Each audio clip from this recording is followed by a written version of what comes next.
Hey, everybody. Welcome this evening. We're going to have a great show tonight. So happy to be here. It is Thursday night at 8 p.m. We're ready to rock and roll. And I've got a great show for you guys right now. You're going to be loving this one. Tonight, we're going to talk about AI wars.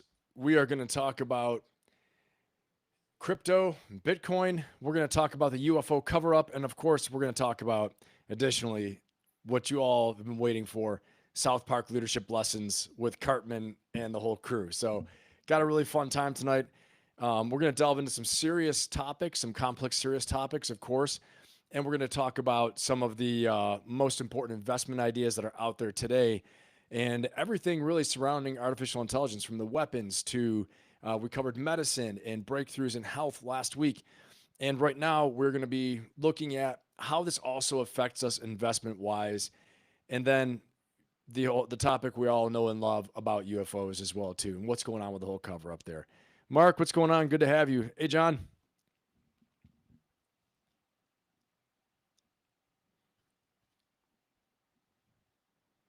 How you guys doing? Everyone hear me okay? All good? All right. We're going to get rolling into this. We'll wait a minute for people to jump in, and then we will get started.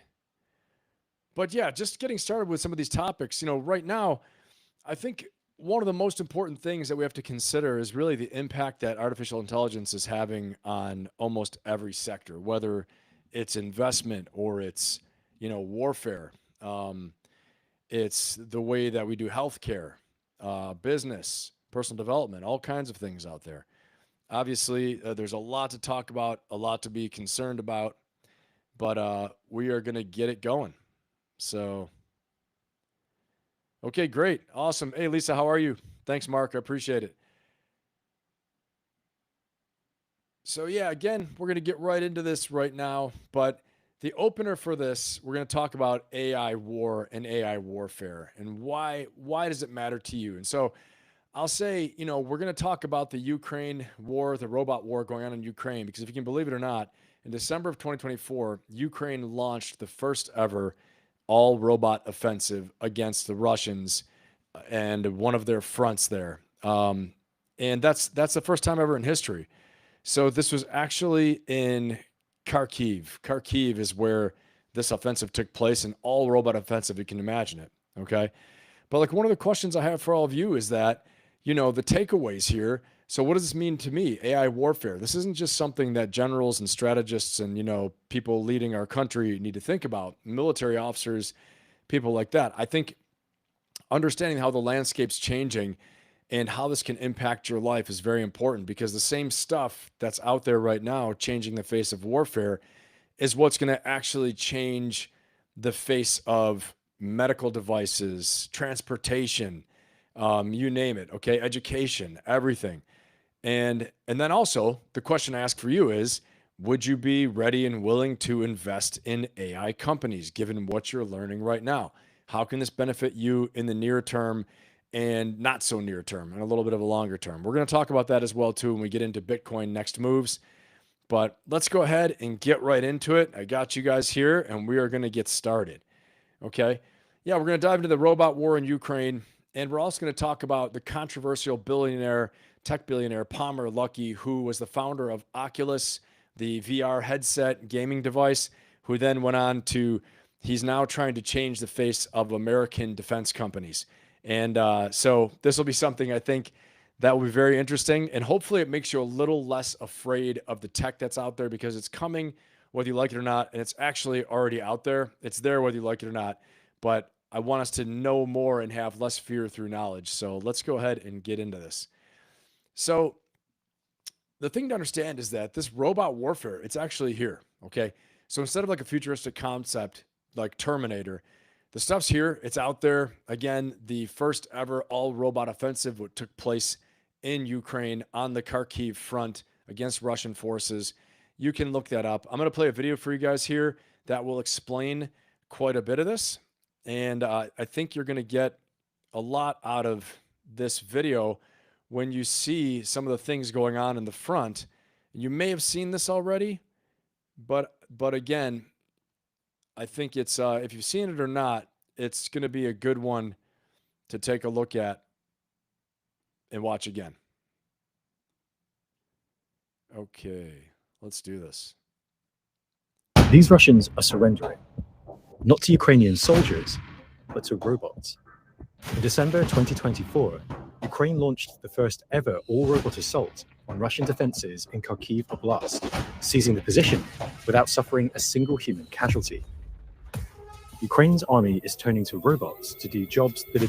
Think about that for 1 minute, okay? That this seized a position without suffering a single human casualty. I want you to think about the future of warfare, you know, the threat of warfare, the nature of warfare, very human-centric, dealing with fear and all those things, okay? Written by von Clausewitz, the famous Russian strategist, Prussian strategist, excuse me, during the Napoleonic Wars. It's studied still today, von Clausewitz. But let's keep going. Think about how this is going to affect people fear-wise if it's robot armies fighting each other. Too dangerous for humans.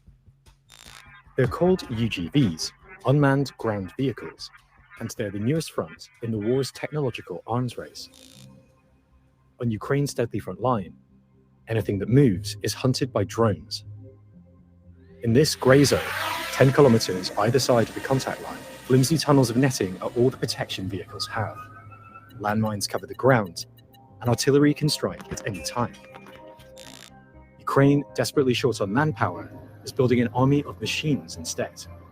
It plans to deploy 15,000 ground robots by the end of the year. If you notice that right there, you see that little thing that was being dropped off? That is a landmine. These things go out, these robot drones, okay, and they place landmines for tanks in the foliage, in the green brush and underbrush, the growth, so that Russian vehicles will hit these things, okay? This is getting intense. I can go on and on. I have people that I know that are out there doing things, and the drone warfare is intense. So let's keep going. But there are UGVs and UAVs, right?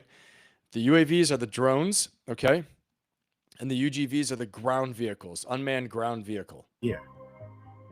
Let me see if I can exercise my YouTube skills. That's because it has to.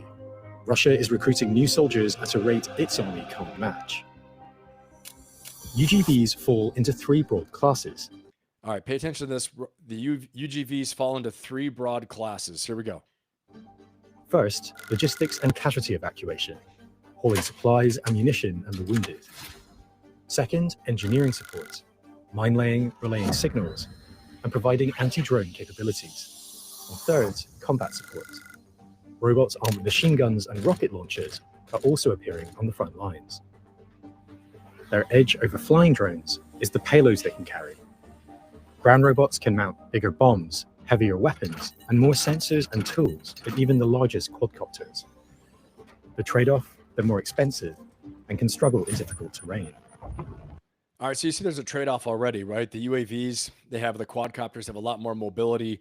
And you'll also see this as well, too. They're limited by signal. The UAVs that are flying in the air, the quadcopters, have great relay capability, longer range. The UGVs on the ground have a harder time accessing their communication link that can allow them to go out and work remotely, okay, as he's saying here. But the technology is still in its infancy. Communications is a problem. Most UGVs are controlled from command centers far from the front via Starlink, but this is vulnerable to jamming and can be blocked by terrain. Because UGVs sit closer to the ground than flying drones, their signals can't travel as far. Ukraine is also short of the skilled operators needed to control them. Greater autonomy is coming. AI upgrades in computer vision are being developed. These would... All right, I want you guys to think about that for a minute too. What do they talk about? AI upgrades are coming and computer vision is coming. What does it sound like? Sounds like a self-driving car. Who has self-driving cars? Oh, Tesla does. Oh, who's developing autonomous robots fired up and fueled and driven by their AI? Grok AI, Tesla. Okay, we're going to talk about this in the next segment, but Tesla's turning out to be not just a car company, not just a mobility company. It is becoming more and more an AI company and ushering in a robotic age. Okay, so consider that. And we're going to talk about investing in Tesla, stuff like that in the next segment as well too. Investing in AI and future things. Because again, I want to give you guys every edge you can have in life, and not just, hopefully we get some good laughs and, you learn some cool things, and I learned some cool things. I learned from you guys. But along the way, this whole show is all about us making breakthroughs and living better lives and finding ways to improve. All right, so let's keep going here. Would enable UGVs to navigate and perform tasks themselves without the direct control of a human. But they could be a year away. In the meantime, robots are playing a supporting role, rather than completely replacing humans.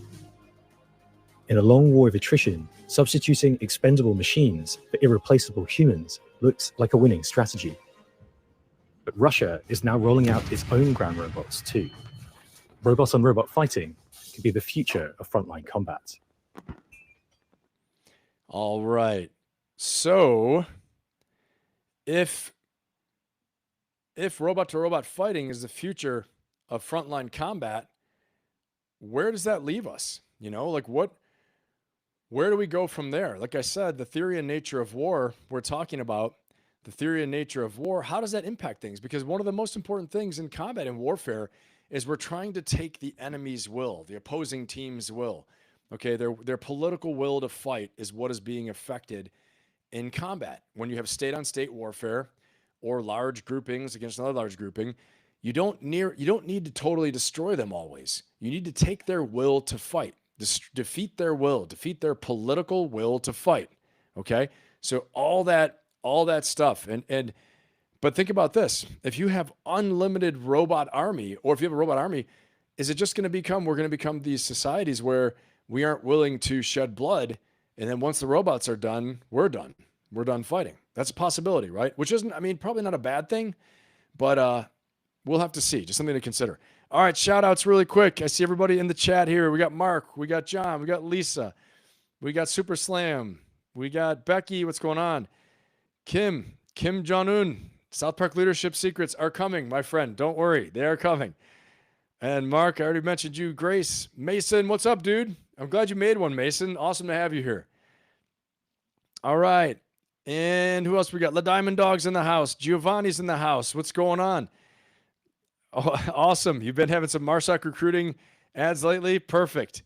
The South Park part, Kim, is going to be coming in the third segment. Okay. So we're going to go through AI war. Just a quick snapshot for everybody.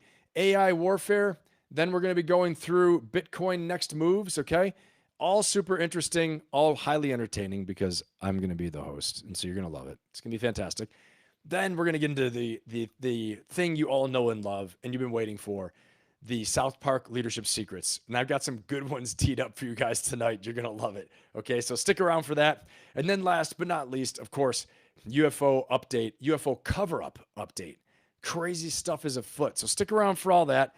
Susie, what's going on, Sue? How you doing? Great to have you here. All right, so Kim, stick around for that. Everybody stick around for that. South Park and UFO will be coming. Let's keep on rolling with this. Again, super cool, important stuff, again, because we want to win in life, and I want to equip you guys with knowing what is going on here, okay, with all of these AI warfare, AI medical stuff, how to get ahead in business with AI. And we're going to talk about Bitcoin and the possibility that AI will actually possibly build a new blockchain. Learned that today. Crazy stuff. Can that happen? Possibly. We'll talk about it. Not likely. Not likely for the near term, at least. Okay. Hey, John, thank you so much. I appreciate that. Semper Fi, brother. Thank you so much. I appreciate it. And so let's get into this. Okay. So the next thing we're going to talk about a little bit more here, the drone explosion. Because right now, drones account for 70 to 80% of battlefield casualties in Ukraine. This is a massive shift in modern combat. Okay, this is not normal. I think you all know that. I think you realize that. Things are changing. All of us who fought in the long war, as we call it, the war from 2001 until basically, I don't know when it ended, 2019, 2020, okay? My war ended for me, as far as combat, going down range and doing combat related things, supporting combat or being directly in combat, ended around 2015. Okay, so that was a long doggy time, but they're saying this is changing, and we're gonna be meeting a guy named Palmer Luckey here really soon. Okay, And Palmer Luckey is going to talk to us about this. But I want you to know that the power of AI is behind all of these things, okay? AI is what makes the drones so effective. Instead of human manually flying a drone, okay, AI can handle navigation, it can go through GPS denied areas, and it can even target, all right? This has boosted FPV, which is first person view, like a video game, okay? Meaning you see through the nose cone of the drone. It's increased strike accuracy from around 30% up to 80% because AI is leading right up until the last moment of the targeting, okay? Pretty soon it's going to be fully autonomous. And again, we'll see that with Palmer Luckey, the CEO of Anduril, who was the founder of Oculus before, and his new defense company. And we'll discuss that. But this isn't just a new weapon, it's a new way of fighting, okay? Drones are now being used for everything from surveillance and reconnaissance to these kamikaze missions that we're seeing all over the place, okay? The major takeaway is this. Here it is, all right? I want you all to have this. If you take nothing else away from this, know this: the battlefield is being democratized. What does that mean? I want you to think of the days of sword and shield, okay? And I want you to think of the days of the knights, all right? You had no political power. You have no vote. You had no power, no say, really not much security unless you were a knight and you had a horse and you had armor and you had a sword and you had training. All this stuff was expensive. And the only way you could be a knight was to actually get trained and to be supported and to have someone sponsor you. The nobility and the aristocracy would sponsor you, okay? Then came along the crossbow. Oh, could punch through armor. Anybody could hold a crossbow. Then came along the gun, right? And so on and so forth. Combat changed. It became less expensive. It became democratized, all right? All these exotic types of weapons became distributed and democratized, and anyone could have them. A small, feeble person can pick up a gun and defeat the biggest, strongest person on earth, okay? Just how it is. So that's what's happening now with drone warfare. So nations with less traditional military power can now compete with larger armies using low cost, okay? Low cost AI powered systems. Think about this. Now, what I want you guys to take away from this, why does this matter? You're thinking, Ben, what are you talking about, right? What I'm talking about is this.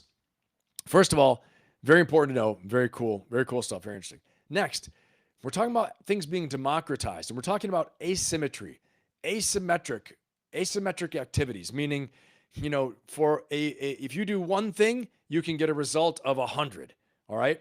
So it's an asymmetric type of fighting where your small effort with the drones could defeat a much larger, numerically superior, technologically more sophisticated, more robust foe, okay? This is the same thing we're going to talk about in the next segment for investing. What is an asymmetric investment today? I think you guys know what it is already, but we're going to talk about it, okay? Is it stocks? Is it bonds? What is it? What's out there that could get you 10x, 15x, 20x on your money? I think you all know what it is. We're going to talk about it though. And by the way, it's all tech oriented. Okay, we'll get into it. All right, next, let's meet Palmer Luckey here, okay? And so you guys can put a face with the name of the guy who is on the cutting edge for the new type of warfare, and especially new type of U.S. warfare. He gives a great interview here with 60 Minutes, okay? And we are going to talk about this. I think you're going to enjoy this one. Let's see. Okay. At risk. All right. I thought I'd add that last little part there. I originally did not intend to play that last little part of him saying that, but because I want you guys to come to your own conclusions, okay, and see what you think about this. But this is, again, vitally important stuff to know about what is going on, that the face of warfare is changing. And I will tell you, typically, technology gets changed dramatically when defense technology gets changed. There's so many derivative new technological advancements that take place when we have a need, an existential need to change technology, okay? And we can talk about if it's of earthly origin or if it's not of this world, if it's otherworldly technology, all these things like that. We're going to bring that up. The last segment, we're going to talk about UFOs, okay? And alien technology, all those things. But for right now, just knowing that you're not going to have the Palmer Luckeys of the world, the Elon Musks of the world, driving to do these things unless they feel there is a real need to do it, okay? Very driven. He's already a billionaire. He doesn't need to work or do anything. but he feels that there's a real need for America, the United States, to change its defense establishment and change the way it fights. And so that's what he's doing. But then there's so many other benefits that are going to come across medical technology, personal development, personal life, education, longevity, health, wellness, all these things like that, transportation, you name it. Okay. So a lot of derivative benefits will come from this as well too. But again, people get very driven to make these changes leadership wise when there is a serious need. And something I want you guys to remember is that this is so important. Okay. When there's a big enough why, the how becomes a lot easier. Okay. A big enough why can make you endure anyhow. Remember that. This is kind of the technique. This is what we're talking about. This is the philosophy that's leading to these breakthroughs technologically, is that the big enough why in your life makes how, anyhow, bearable. Okay. You go through anything if you got a big enough reason why. Remember that. All right. Reasons come first, answers come after that. Make the answers a lot easier. All right. Now, we just talked about Palmer Luckey, introduced him. We're going to show you some of the weapon systems they're developing with Anduril, okay? And his big thing is smart weapons versus dumb weapons. The argument he has is that we have mines out there. A mine can't distinguish between a children's school bus and a tank. It'll blow up anyway. So the biggest thing he talks about in one of his quotes in this interview, I'm not going to play the whole thing, but he says that I fear more an evil person with mediocre technology than I do the possibility of AI deciding to wipe us all out. Okay. I mean, when you think about the chances of that compared to the chances of some psycho who has an arsenal of weapons doing something, as the history of the world has proven, the chances are more likely going to war with mediocre weapons than having AI that can be so precise and actually lead to a lot of positive developments too. Okay. So ethically, one of the things that Anduril has done is they've included a human in the kill switch. Okay, why have they done that? A human in the kill switch means that there has to be a human in the do loop. This was something about 10 years ago. I had written a paper and had a chance, I talked about this before, to work a little bit alongside, studying a little bit with DARPA and IARPA, the Intelligence Advanced Research Projects Agency, and also the Defense Advanced Research Project Agency. And my paper was on artificial intelligence and on disruptive technologies for strategy and United States defense. Okay. So I have a background in that as well too, why I'm so interested in all this. And one of the things that we discovered at the time, that I discovered personally, was that Elon Musk, Stephen Hawking, and many of the leading scientists, they're two big names, but I think 100 of the leading scientists, I might be wrong, but I think it was about 100, had signed a paper saying that autonomous weapon systems that completely took human beings out of the kill chain, so to speak, the do loop, the kill chain, could mean the end of the world. And this is where that comes from for AI taking over the world and destroying the human race. Okay. So what Palmer Luckey has done with Anduril is they've included a kill switch, that a human being has this kill switch anytime they want, and they can actually intervene in all of the AI driven weapon systems and stop any type of flight, any type of kill, any type of kinetic event. Okay. Any type of destruction. So we're going to go ahead and watch another video here now and see a few more of the things that are available out there. One of them is really cool. So again, if you're just kind of listening in, take a moment to take a look at the screen for this one. I think you're going to definitely get a lot out of this one. And I think we're going to take a look at the Raven, his Raven weapon system, which is very cool. All right, let's see here. Here we go.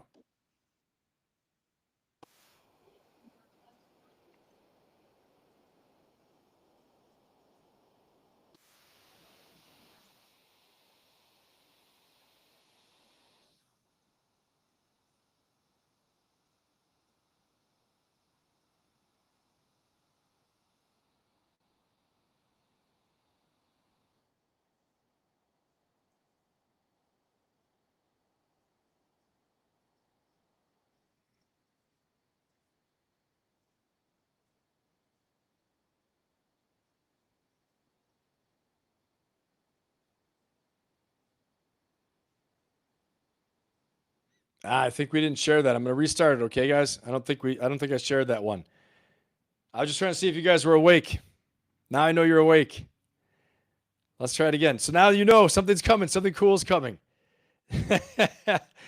Something cool is coming, damn it. Not sharing on purpose. No, I made a mistake. All right. I demonstrated it does work. La Diamond Dog. I'm going to show you. What's up, La Diamond Dog? Nick, what's going on? I'm going to share it right now. Here we go. Ready? I was very excited about that video, but now you're going to be super excited. Let me just tell you that much. You're going to be really excited about this. Now you know something cool is coming. All right. And I know exactly where it is. All right, here we go. Ready? Here we go. All right, here we go. This time, it's going to work. That was definitely my fault. And here we go.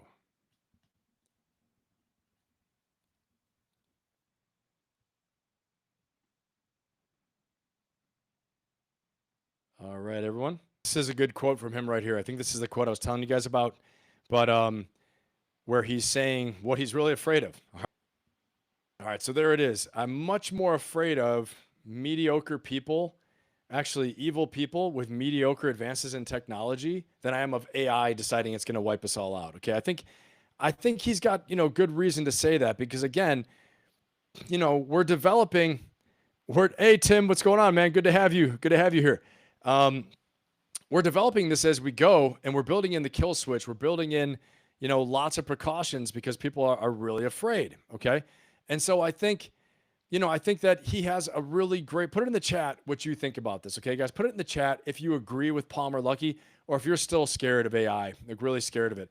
I'm trying to show you more and more of what's out there right now, and that the people developing this are actually concerned with the possibility that AI could take over and copy itself and have the video I showed last week of AI 2027, where, by 2027, AI is running the world, and by 2035, it wipes all humans out. Okay. Because it decides that we're standing in its way. So let me know what you guys think in the chat, and I'll get to it at the end of the segment. I'll answer some questions for sure. Becky, I agree with you, but I will say this. You know what he reminds me of a little bit? Much respect, Palmer, but he reminds me of some kind of South Park character. They're gonna do a satire of him, a parody. They're gonna put him in there somehow. Yeah, we'll just make this drone, and the drone will fix everything. They're gonna do it. There's no doubt about it. Okay. So yeah, the major takeaway with this is that the goal of these systems, as you heard him, is really to reduce human risk in the battlefield. Okay. By using AI to have one guy command and control everything, you're using material, you're using weapons, you're using non-humans on the battlefield. Okay. So that states can compete, or, whatever we have at the time, maybe it's major corporations in the future, but they compete through robot warfare, things like that, instead of, human beings losing their lives, especially, honestly, as the AI helps us to have more longevity, have better wellness, to live longer. It's a real crime to waste people's lives, and people have asked me this in the past. People have asked me, well, Ben, what do you think? Would you actually use robots on the battlefield, in your squad, or, in your team, or whatever? I'm like, are you kidding me? If I could have sent robot dogs and robots in to do a breach on a site where I knew there are armed people, they're not going to be afraid, and if they're trained right, the robot is trained right, maybe they don't have to kill anybody inside. Maybe they can, maybe they need to kill them inside. Maybe the people need to go away, right? Maybe they're really bad. But I just think there's a lot of goodness that can come of it too, because we won't lose anyone. If they're bad, they need to go away. They're going to go away. If they can be captured much more easily with fewer mistakes, So I'm all for it. Put in the chat if you're for it. If you're not, tell us why. Let's get into it for a minute, okay? And that is part one. That's segment one. Kim, we're getting closer to South Park. South Park is only 2 segments away. It is segment number 3 of 4. We're getting there, guys. Don't worry. We got a good South Park episode tonight. I can't help myself. You know what I mean? I just can't help myself. I thought, what's really going to make this fun? And I found myself laughing my ass off at South Park the other day. And I said, you know what? I'm putting this in there. Let's do this, okay? All right, so AI warfare. Why should you care? Because the technology is a reflection, as I said before, of the global AI revolution. And this arms race will impact our world in ways that we can't fully predict, okay? It's going to shape geopolitics, international relations, and how conflicts are resolved. And also how conflicts are started in the future too, okay? Because somebody could go punk off and be like, Hey, there's your robot ship. I'm going to sink it. How you like me now? That just cost you $3 billion. Damn it, you sunk my robot ship, but no lives were lost, right? And so I'm interested to see how this plays out. Does it prevent war? Is war less likely? But you know some scumbag is going to go ahead and attack a population center. It's going to be robots against humans to really cause damage. You hope not, but you know it's going to happen. So we have to see. I think it's important to understand these things because really this will impact the world that our children and our children's children inherit. Okay. So it's important for us. Use your voice, use your vote, make sure your voice is heard, but you got to educate yourself on all these things. All right. And I've got a great segment coming up that's going to be specifically helping you in your voting process. You'll see in a couple segments from now. That too is in there. All this and more. But wait, there's more. Okay. Here's another thing with AI. This technology is accelerating faster than we can even have conversations about it. We're having a conversation right now. They're already making another breakthrough. Okay. Every week it seems like we're accelerating to a point where it's an exponential change that's happening. All right. And so we have things that are ethical questions that are arising because they're no longer abstract. They're no longer hypothetical ethical questions. They're right here, right now. We're seeing it play out in Ukraine in front of us. Should a machine have the power to make life and death decisions? Should it? Should we have machines be police with life and death decision power? These are real things coming soon to a city near you, right? You're going to see this. RoboCop is going to be for real. Okay, Robo-Soldier, RoboCop, Robo-Drone, all this stuff. This is a question for all of us and not just military strategists because pretty soon we're going to have candidates running on a platform that's going to be talking about AI. You're going to have to know your stuff, talking about robot platforms. What are the robots' rights? Where are they? Okay, all that stuff is going to come into play and you have to be ready for it, all right?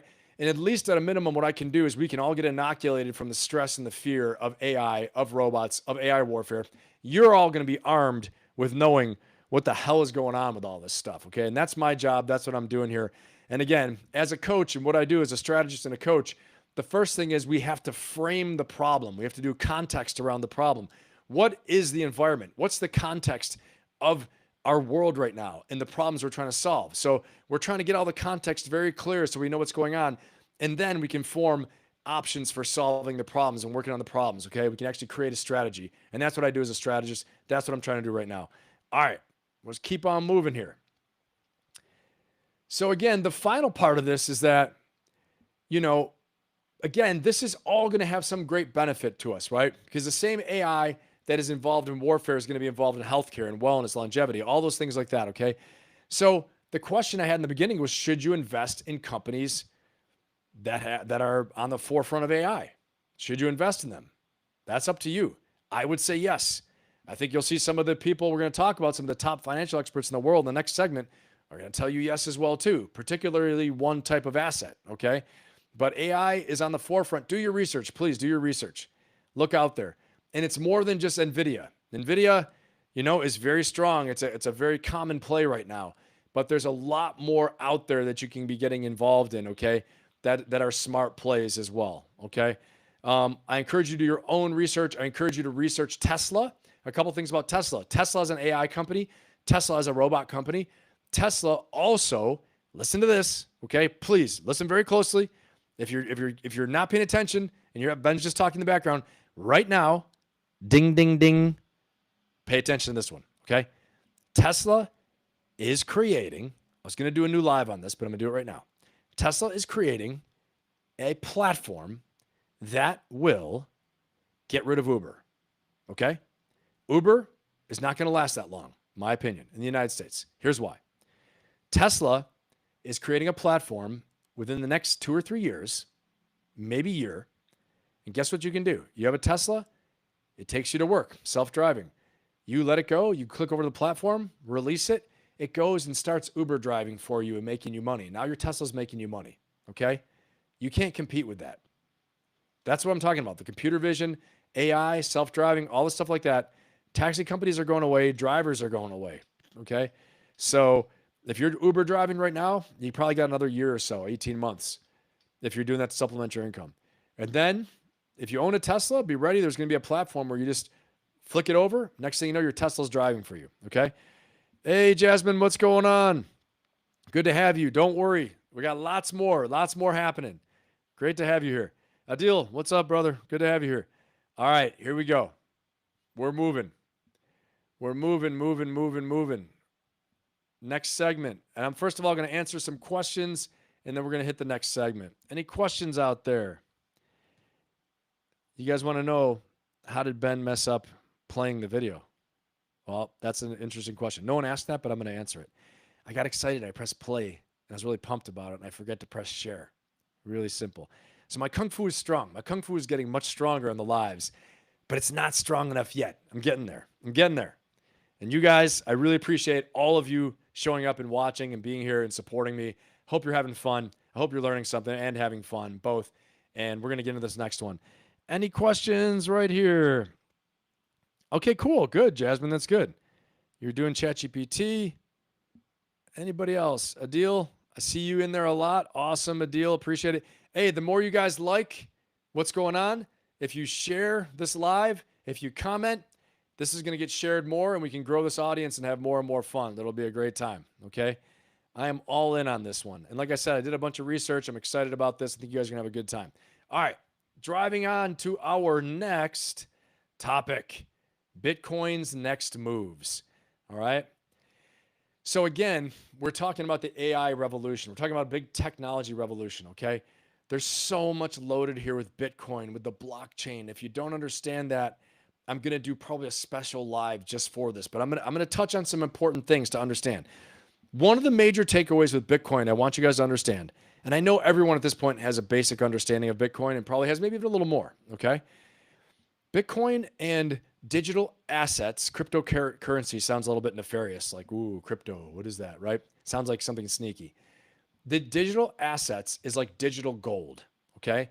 And our first person we're going to introduce you to is named Cathie Wood. Cathie Wood says that this is called digital gold now these days. And it is something that for the first time ever, regular people, again, the democratization of warfare is happening with AI, autonomous weapon systems, like I said. Okay, we're democratizing warfare with drones, unmanned ground vehicles, unmanned aerial vehicles, UAVs, UGVs, all these things like that. Okay, AI, where a smaller country can rival a large, technologically superior, numerically superior foe. Okay, the same thing with cryptocurrency, digital assets, because you now, for the first time in history, are in on the IPO, the pre-IPO. You're in on the actual building of the new financial framework and bedrock of the world. Believe it or not. And you don't need to own one Bitcoin. You could have 0.1 Bitcoin. You could work up to it, invest once a month until you get to 0.1 Bitcoin, and then just sit on it and forget about it. And great things will happen. I'll tell you how, okay? I'm going to tell you, but I want you to understand that. This is like Facebook, Mark Zuckerberg contacted all of us and said, guys, I don't care what money you have, you can all invest in Facebook right now. I'm just starting it. Or I've been building it for 10 or 15 years. It won't be done for 100 years or for 50 years. And that's like we had a chance to invest in Facebook as a startup company, or in Tesla as a startup company, or in Amazon as a startup company. By the way, Amazon's going to be disrupted not long from that. Okay. UAVs, UGVs, AI, it's going to disrupt Amazon. We'll talk about that later. Okay. That's what Bitcoin is like. That's what Ethereum is like. That's what Solana. Again, Palmer Luckey, who you just watched, the CEO of Anduril, he says there's Bitcoin and there's shitcoin, just so you guys know, okay? Other people believe in Ethereum. They believe in Solana. They believe in XRP. I'm not even going to mention all the other things out there because there's so much crap out there. Guys, don't be fooled. I only want you to focus on the top four. I really, those top four, and honestly, the top three. Raoul Pal, another investor, another financial expert, I'm going to introduce here, along with Cathie Wood, is going to say that to you as well, too. All right, here we go. Let's go ahead and rock and roll on this. And we're going to introduce Cathie Wood and Raoul Pal. All right. These are two of the most respected minds in both traditional finance and the digital asset / crypto space. They're not crypto influencers, okay? They're not doing that. They're institutional level thinkers with a massive following. Here's why it's important. Bitcoin is set to go through the roof. Ethereum set to go through the roof. All these things, okay? Bitcoin, Ethereum, probably Solana at some point. Because the major institutions are investing in them. It takes a lot for people at BlackRock to make a move. They're investing millions. right across the street from where I live, major building, MicroStrategy. MicroStrategy is the largest holder of Bitcoin in the world. Okay. Their CEO has been investing in it nonstop. And he's right over there. I should go knock on the door and ask him what the hell's going on. But they are massively institutional investors in Bitcoin. Some of the top entrepreneurs in the space, in the techno space, like Peter Diamandis and Tom Bilyeu. You've seen Tom Bilyeu, I know you have. He's the founder of Quest, that billionaire. Their single liquid asset that they hold is in Bitcoin, okay? Meaning they're all making big bets that that's going to change the world. And we'll talk about how that works. Okay, here we go. Let's go and do it. Cathie Wood is an innovative fund manager, and Raoul Pal is a global macro investor. They've arrived at the same extremely bullish conclusion about Bitcoin. I'm going to say that again.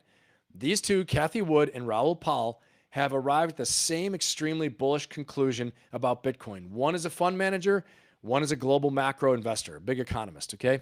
They share this conviction from different perspectives, but it's a very powerful signal because it's like a crossing of the streams, all right? So we're going to go ahead and we're going to watch one of these first videos with Cathie Wood. As long as I play it and I don't not play it like I did in the other one. Okay.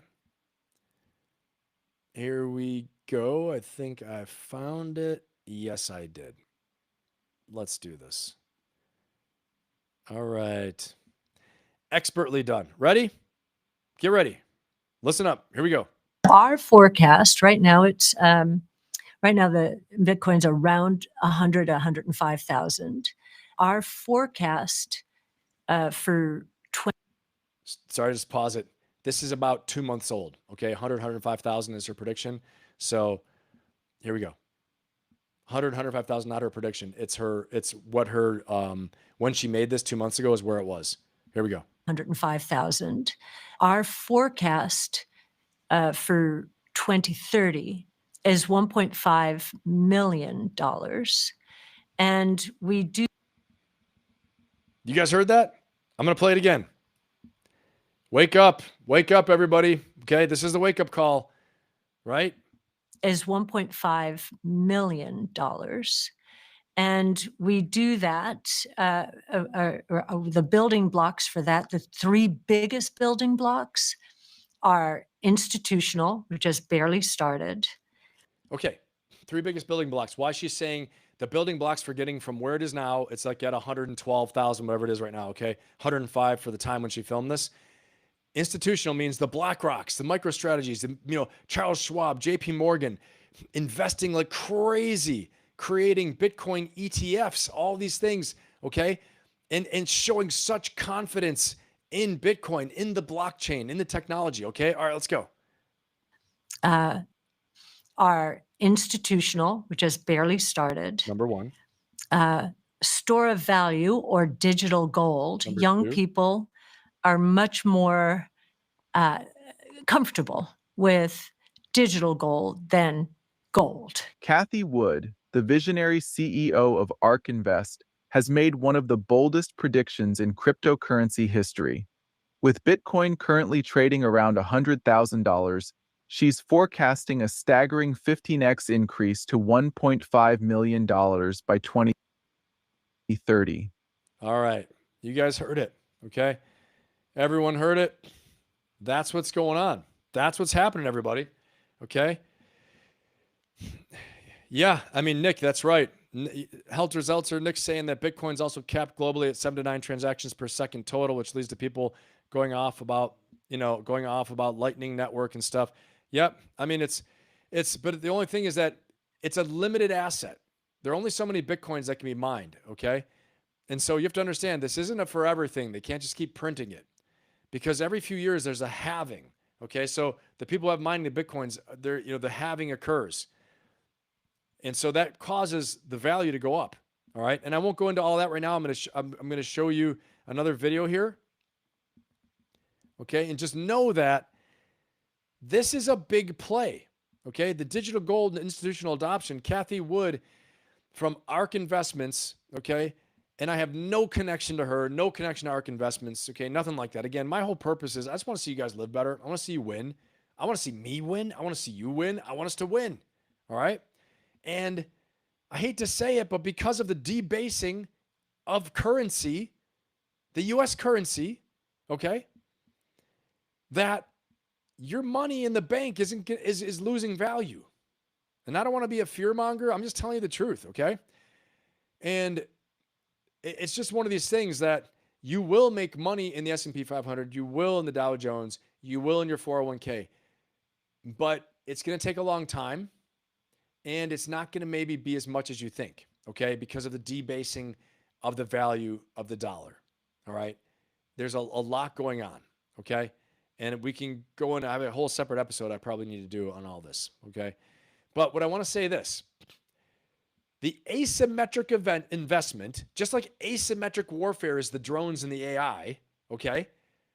Because guess what? If we face China, China is numerically superior. If they catch up technologically, America's going to be in a slugfest. I don't want war with China. I don't want it at all.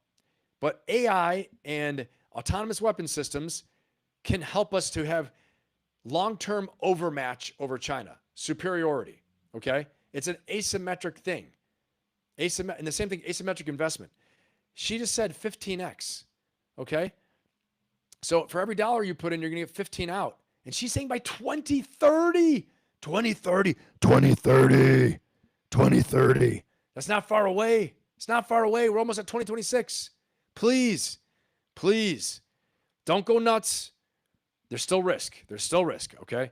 You have to be ready to ride out 30% corrections, maybe a 70% correction, and don't flinch, okay?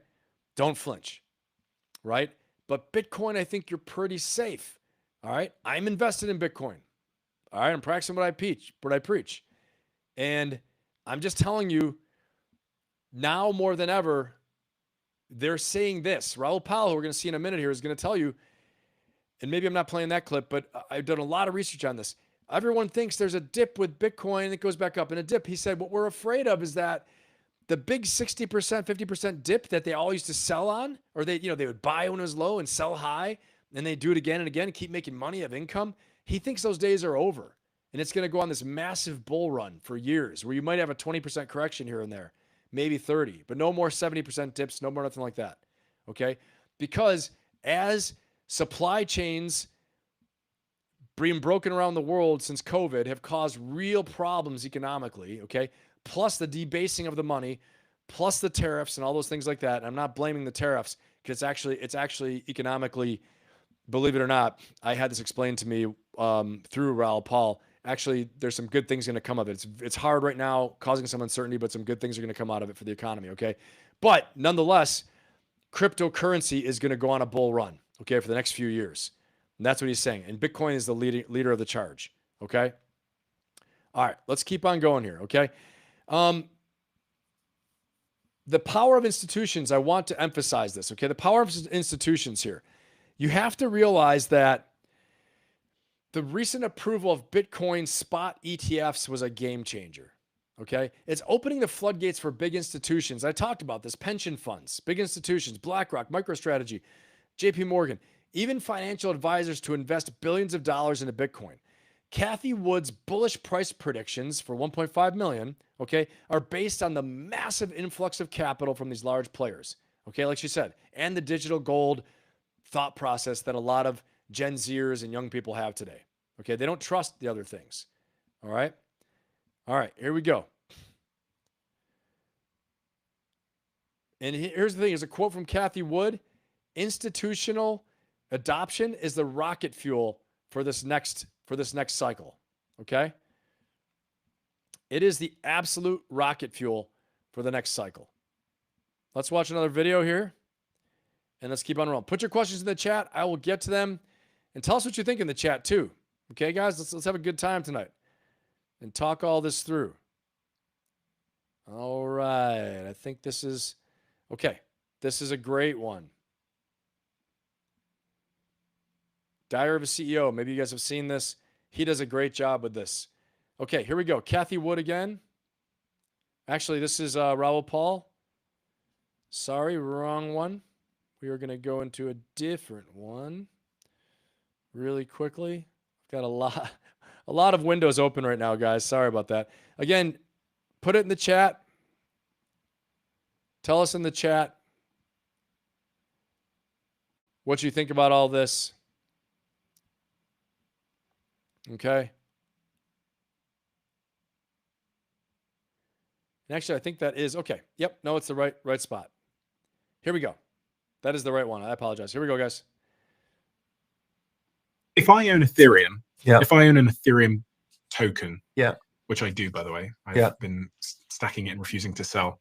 Good. Much to my brother's That's dismay, Raoul Pal. who's like, Steve, you're a bit too emotional about this stuff. And I was like, bro, if there's any asset that I own that I... Well, we're going to think talk is- about how not to fuck it up later. Yeah. That's another thesis. But how do I benefit from the fact that games are now being built So, on Ethereum? And It's really simple. If we'd have all been given shares in Facebook when it started, That's what I was talking about. we'd have before. all been hilariously rich. But we didn't. The VCs got it, and then it went to the public market. Okay, VCs are venture capital firms, just in case you're wondering about that. These are the people that get first access to any ideas, startups. They give seed money for startups, okay? I know you're all familiar with that, but I want to make sure we explain terms that are being said, just in case, for everybody out there. And then you have to have a brokerage, but we didn't. The VCs got it, and then it went to the public market, and then you have to have a brokerage account. You have to be approved, right? What this is happening, you buy an Ethereum token today. If Ethereum ends up becoming bigger and more uses, your token value goes up. It's as simple as that. So you get to participate in an entire technological revolution. Listen, this is huge. What are you saying? You get to participate. He's saying it better than I could have before. You get to participate in an entire technological revolution, whereas previously only governments, venture capital, ultra rich, ultra elite insiders would get this opportunity. And we'd all be nugging away, just working, having no clue. But guess what? Bitcoin is all about freedom. Bitcoin is about democratization, okay? And about asymmetric investment, all these things, okay? So let's keep listening. As that. So you get to participate in an entire technological revolution really simply from your mobile phone. And you don't need anybody to approve it or do anything. Yes, there's regulation stuff, but simple stuff like that, it's pretty straightforward for almost everybody in the world. So therefore, we talked about how do you invest in your disruption and the future of technology. Okay, here's one where you can really do it. And it's easy to do. a couple of questions here then. So you said it's easy to do. Yeah. Let's talk practicalities. How does one do it? I can do it on my phone. I have to call someone. How do I invest in crypto? You just open a crypto account. Yeah. So anybody's wondering out there, how do you invest in crypto? He's going to tell you, okay? And I can tell you as well, too. I'm sure many people in the chat can tell you if you have questions, but this is what we're here for. Ask the questions. People in the chat can help you with it. I'm sure we have other investors in there. We have Coinbase people who do all kinds of stuff, okay? But he's going to tell us right now. How do you invest in crypto? Here you go. How do I invest in crypto? You just open a crypto account. Yeah. With one of the big crypto providers, Coinbase, Kraken, Crypto.com, whoever, Gemini. What about this though? My digital bank is offering me to buy crypto on there. Should I do that? Yes, you can. And you can do it via PayPal. Start somewhere. I'm not going to say no. All right. There it is. Start somewhere. I think that is a great place to stop that video. But you got to start somewhere, guys. Okay, you got to start somewhere. Again, my whole point of my channel, of what I do, is to make your life better, to make you have a better life, more abundance, more freedom, okay, more meaning, more value. Because at the end of the day, when you have more meaning and you have more security, you just have a better life. Things get better, okay? And you can help more people. So guess what? If you're not doing it for you, do it for your kids. If it's not for your kids, do it for your family. If it's not for your family, do it for a charity you believe in. Do it for something, okay? But it doesn't take that much, because here's the thing.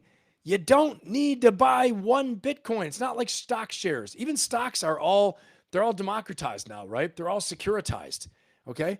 You don't need to buy one Bitcoin. You can buy 0.01 of a Bitcoin. You can buy 0.1. You can buy different amounts of it and let it build up, and you'll still get that same asymmetric return. You're going to get an asymmetric return. There's almost nothing else out there, unless you get involved in an IPO or a startup, even hunting down unicorn stocks. I might be wrong, but I'm going to say this is my opinion. There's nothing else out there that can match the returns of digital assets, of this digital gold, of the crypto, okay? of Bitcoin, Ethereum, Solana, XRP. There's so many others, the meme coins and all that stuff. Some people are into that. You got to be very careful. You can lose your shirt and you can lose everything. Okay. Yeah, you're going to hear a story. You're going to get excited about it. So-and-so made $50,000 in one day on this thing. You're going to hear stories of so-and-so made $1 million and they used leverage. They borrowed money to buy crypto, like these meme coins and stable coins or whatever it is. And they made it all. That same psychology that leads you to take big risk, this is a casino. That's a casino mentality. Will also make you lose it all. But if you buy regularly at monthly intervals, okay, dollar cost averaging every month, buy a little bit of crypto, a little bit of Bitcoin, a little bit of Ethereum, okay, it does it just a little bit. Coinbase will let you buy just a little bit, whatever you can afford. Let it compound up. Whatever you had, you get 15 more in 5 years, 10 more, even if it's 8 more. It's really good, okay? So it's going to be more in the stock market. It is going to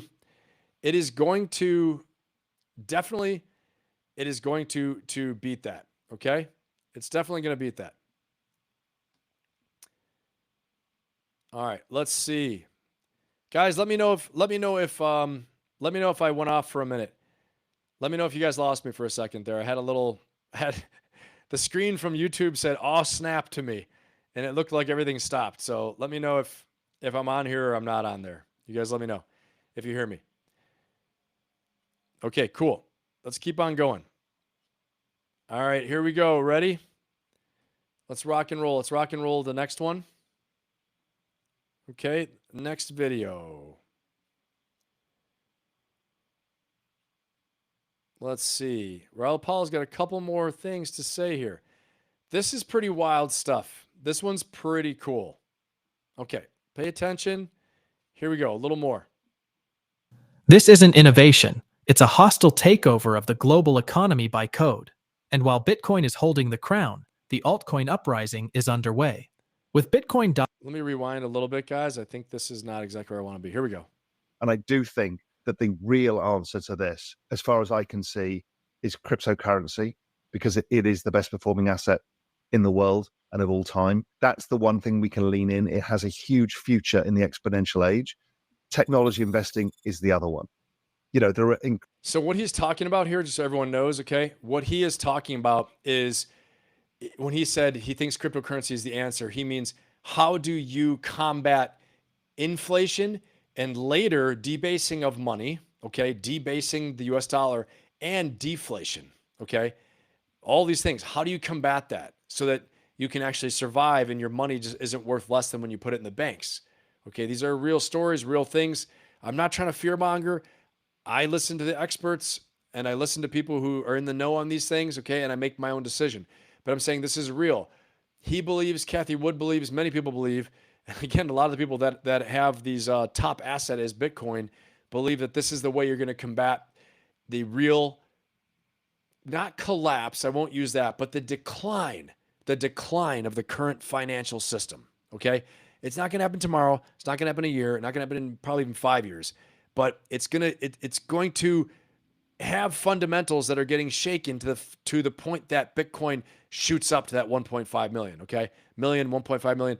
I've seen even some estimates and predictions, which I did not put for tonight, but I'm going to tell you, that have said 2.6 million, okay, in the next 5 to 7 years. All right? Let's see. Anyway, very interesting, hopefully very entertaining too, okay, that you guys are getting some from this. All right. So I want to say this, that Bitcoin to Raoul Pal, and I'll say Ethereum as well, those two, he calls them an escape hatch. It's not just an asset, it's an escape hatch from a declining financial system, okay? There's a reason why the US president, Donald Trump, is so big on crypto, okay? He's no fool. You know what I mean? I mean, you know, this guy's been in business his whole life. For finance and things like that and money, look what he's doing, okay? I'm just, I'm going to say that. And I think you want to pay attention to the big institutions, big players. What are they doing? What are they supporting? What are they institutionalizing? What are they putting in policy for? Okay, it matters.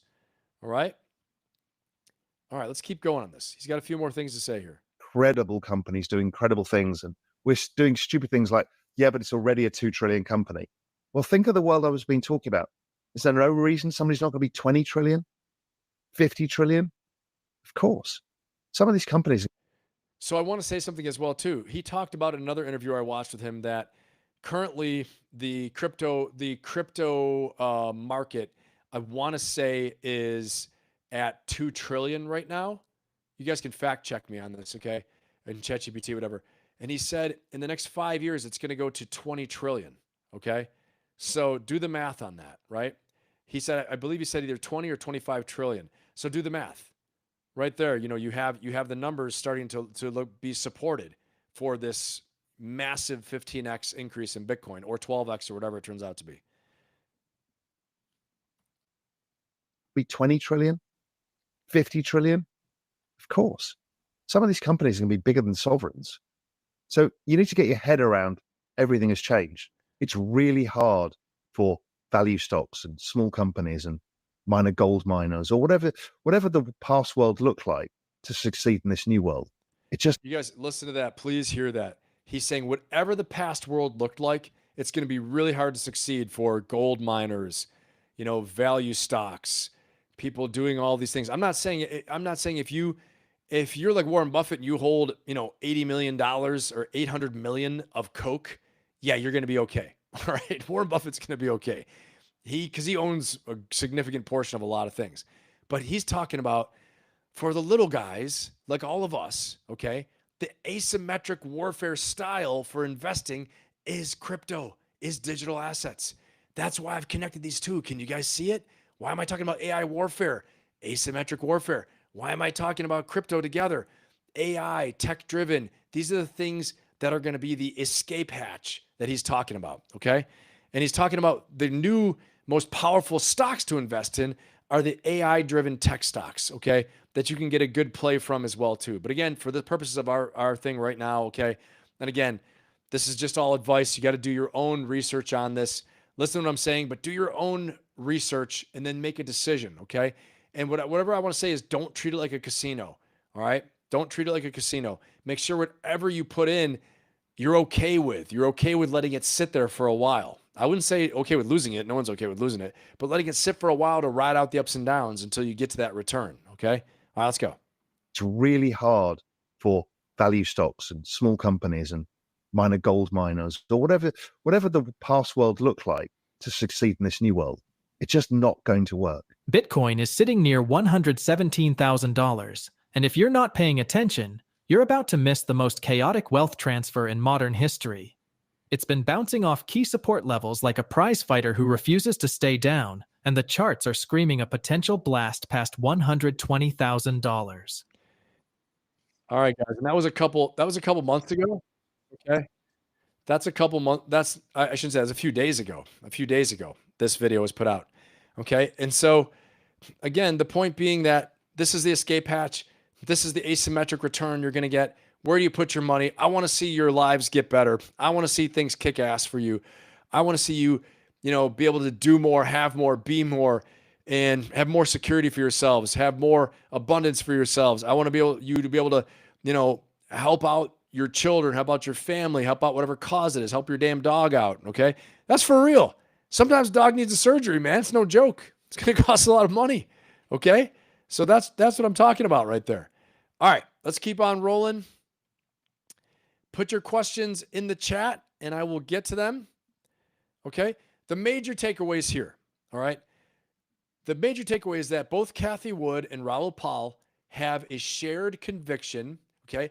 Crossing the streams, corroboration, meaning they both agree that these two, a macro investor like Paul and the financial growth investor, Cathie Wood, see Bitcoin for the same fundamental reasons as explosive and going on a big bull run.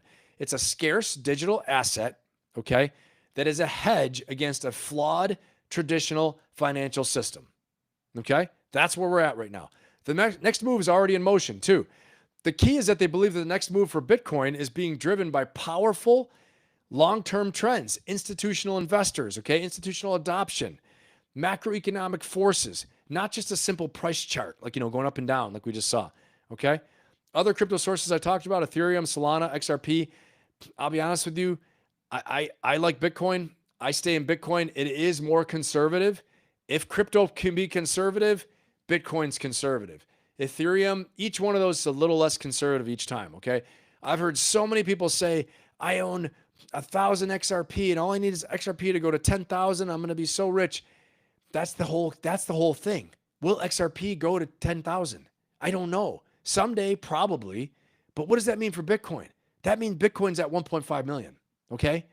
And XRP, I've seen it go all the way up and all the way down. You lose money, okay? Or you get afraid. But if you got money you can throw in there, buy some shares, not worry about it, then fine. Just be ready for the ride, okay?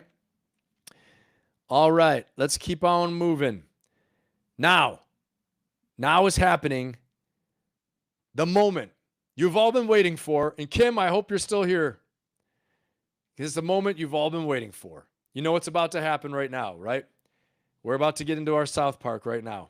So anybody who didn't stick around, got afraid, they jumped out, just like Bitcoin going on a bull run, the Ben Pappas show here is about to go on a bull run, a big one, with South Park. All right, let's get into it. Because there are some real secret leadership lessons to be learned from South Park. All right? What can be learned from this? Let's see. Let's see what I've got. Let's see what I've got. And those of you who stuck around right now, you're going to be rewarded with untold riches from the South Park universe.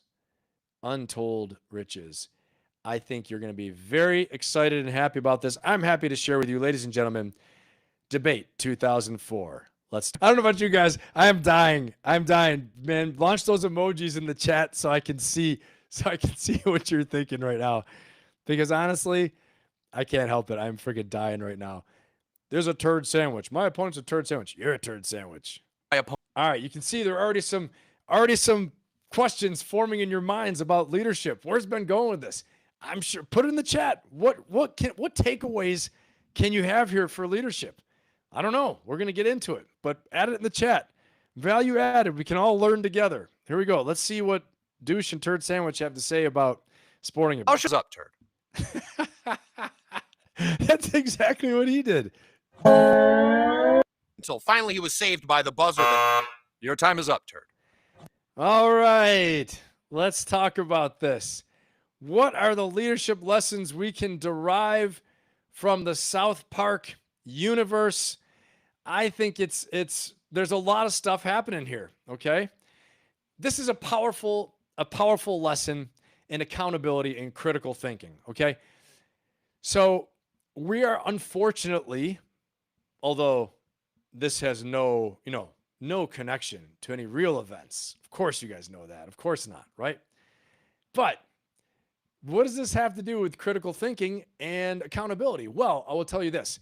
A lot of the times we are pushed to blindly follow the lesser of two evils to make a decision, okay? So, and it's hard to be a leader, to critically think and realize that, boy, none of these choices are that good. I don't want to choose between the douche and the turd sandwich. I don't want any of them. They're not good, okay? So we don't want the turd sandwich to represent us at South Park Elementary, and we don't want the douche to represent us at South Park Elementary or in any other place, right? Any other institution. So the leadership lesson here is that you have to lead yourself first and critically think, okay? And a lot of people that aren't leaders just fall in line. They don't think for themselves, okay? I want you to think for yourself in everything you do. Again, with the investing we talked about, right? As you lead your own life. When someone tries to hand you a turd sandwich, I want you to know the turd sandwich is being handed to you and realize and say, this is a damn turd sandwich, okay? And then you got to do what you got to do from there and make a decision, okay? Because it involves leadership and decisiveness and honestly some courage too, to try to build something new and try to come up with a better option rather than simply accepting only the one that's been presented to you, okay, as in this case. Now, sometimes it's easier said than done. I realize that, okay? And every now and then you might have to eat the turd sandwich, or you might have to, deal with a douche a bit. We all had to do that before. But I want you to critically think about what the experts out there are trying to tell us, okay? When they're telling you something, fact check it. Listen.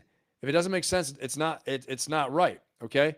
I mean, listen to what they're saying. Let's look at their actions. Listen to what they're saying. Okay. And hear many voices so you can get down to ground truth about that. All right. Put in the chat what you guys think about that. Tell me if you're enjoying the South Park. You're liking some of that. All right. Integrity. Ah, yes, that is one of the greats. All right. We're going to go. Here we go. Next one. I've got a couple for you tonight. More important South Park leadership lessons for everyone. This is your favorite part. This is my favorite part. This is what you've been waiting for. Tell your friends, forward it to them, because we're about to get in deeper, and we're going to roll out all of our favorite character from South Park. Everyone's favorite character, I do believe. And here he comes. Eric Cartman himself. Can it get any better than this? So you can all imagine what Eric did when he finally got power, right? As the hallway monitor. This is what happens though. How many of you, I want you to put this in the chat, have experienced someone that when they got a little bit of power, they thought how you have to behave when you're in power is to be an asshole. Okay? I'm in power now, it means I have to be an asshole. I kid you not. We have to train this in the Marine Corps for, junior NCOs and lieutenants. Trust me, okay? I'm on the officer side of the house. So lieutenants especially too, but junior brand new NCOs, corporals, you got to be taught that now you have a little bit of power and a little bit of authority. You can't abuse this and think you're bigger than you are. Okay. You're serving a purpose, serving an institution. You're serving the mission, all these things like that. But put it in the chat. How many of you have had that? How many of you have seen someone that gets some kind of power and they just turn, they become something else? Like Eric Cartman had a total transformation into Dog the Bounty Hunter. Everyone remember Dog the Bounty Hunter? That's who Cartman became. Okay. So, and we're going to see Eric Cartman in another thing here too. Okay. We're going to see him doing something else in a minute too. Not to spoil it. We'll get to it in a second, but power. I'm telling you, Lord Acton said that power corrupts, absolute power corrupts absolutely. Okay. And I want you to remember that absolute power corrupts absolutely. We're seeing some things play out in front of us right now, right in front of our eyes. You see it. You see it in front of your eyes at work. You see it in front of your eyes on the TV. You see it all the time. Someone gets a little bit of power. Someone gets a little bit of fame. That happens too. A little bit of fame, a little bit of money, a little bit of power and influence. They lose their friggin' marbles and all the damn wheels come off the friggin' cart. Okay. The wheels all came off the cart and they lose their minds. I'm going to tell you all something. If I can say one thing, act like you've been there before. Okay. One of my coaches used to say this all the time. When you score that touchdown, act like you've been there before. You don't need to do a dance and flips and all crazy stuff. Act like you've been there before. Act like you do this all the time. You make a sack in the football game. Act like you do this all the time. It's not a big deal. Okay, that's just what you do. All right. A little bit of celebration, nothing wrong with that. It's more fun for everybody to see, but people lose their minds. It's the same thing. When you get promoted, you get a little bit of power, you make some money, you get a little bit of fame. Don't lose your damn mind, okay? You're still the same person, all right? It's just you put in the work and you've earned some things. But tell me in the chat, what have you seen? What have you seen it? Okay. I got Helter Zeltzer. I got Nick in here. The worst thing I've ever experienced in corporate world is when the bottom of the totem pole analyst tries to act tough to the interns. Freaking hilarious, dude. That is exactly what I'm talking about. Nick, that's priceless. Exactly what I'm talking about. Yes. Narcissistic leaders. Yes, they're all over. Cartman is always discrediting Kyle. That's true, the Diamond Dog. No kidding. What else? What else have you guys seen? Anyone seen that? Dude, oh my gosh.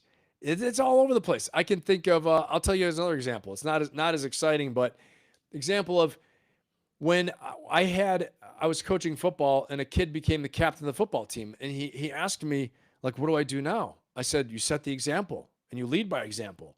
And if you have to make corrections on the team, you make them. But the biggest thing is you can't change. You can't now think you're like all high and mighty and powerful.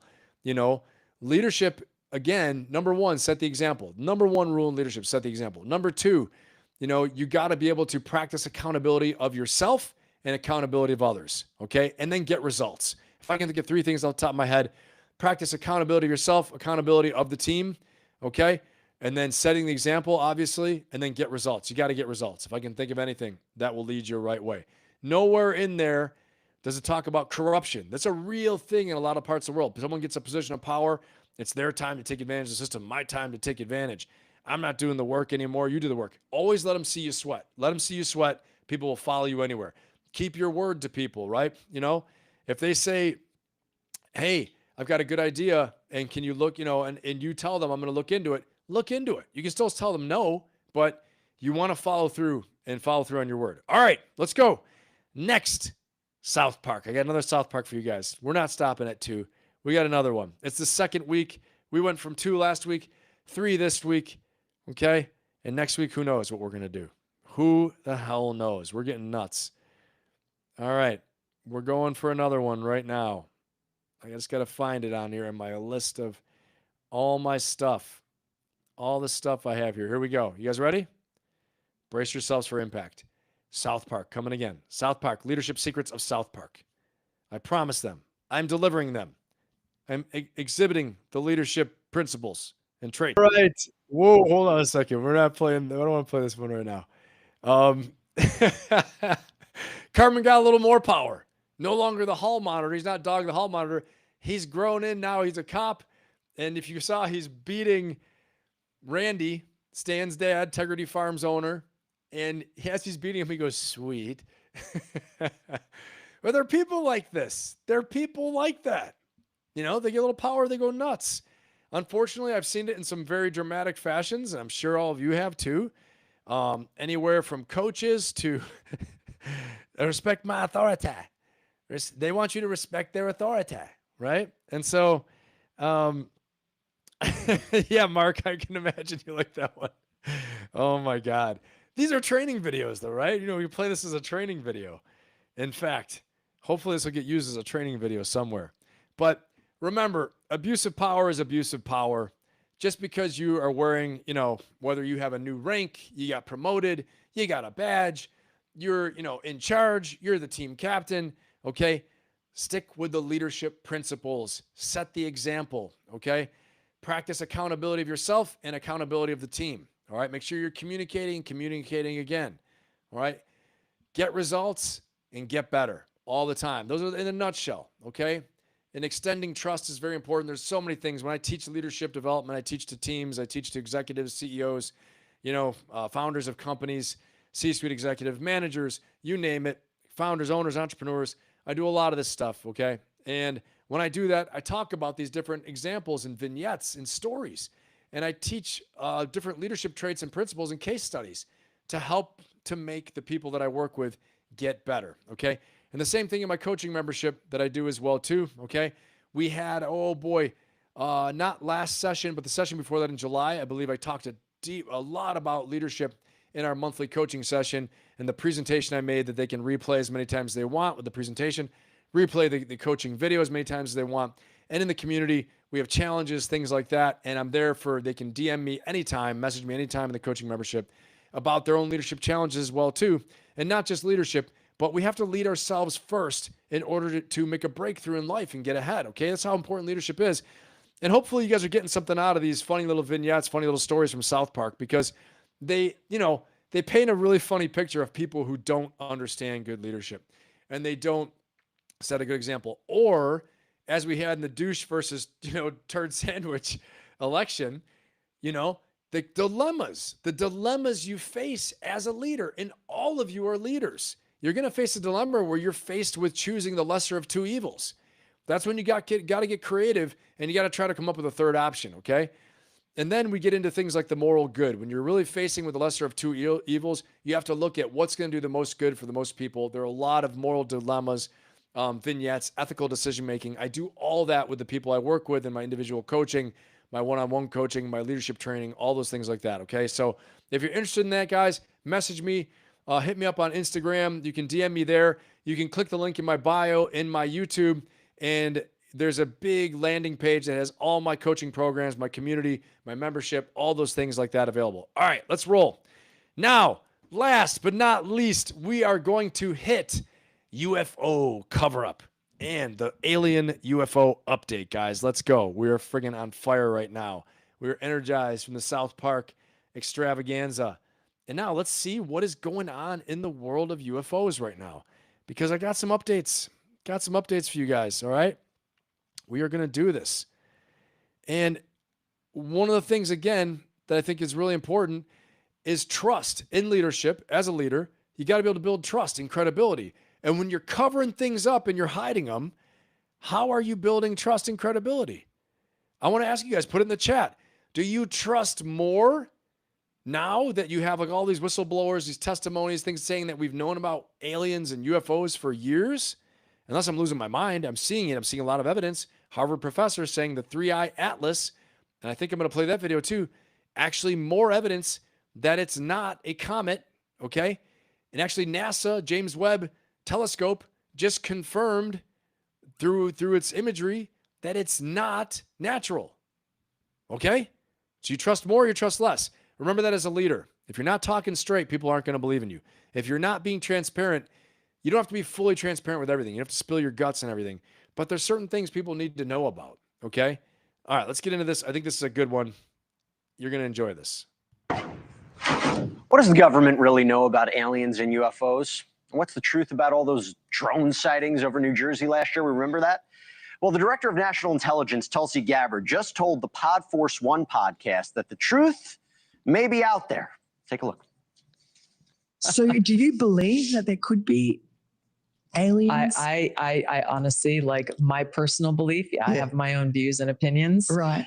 In this role, I got to be careful with what I share. I'm still going through. You know, right there in body language, she believes. She knows there's stuff out there, okay?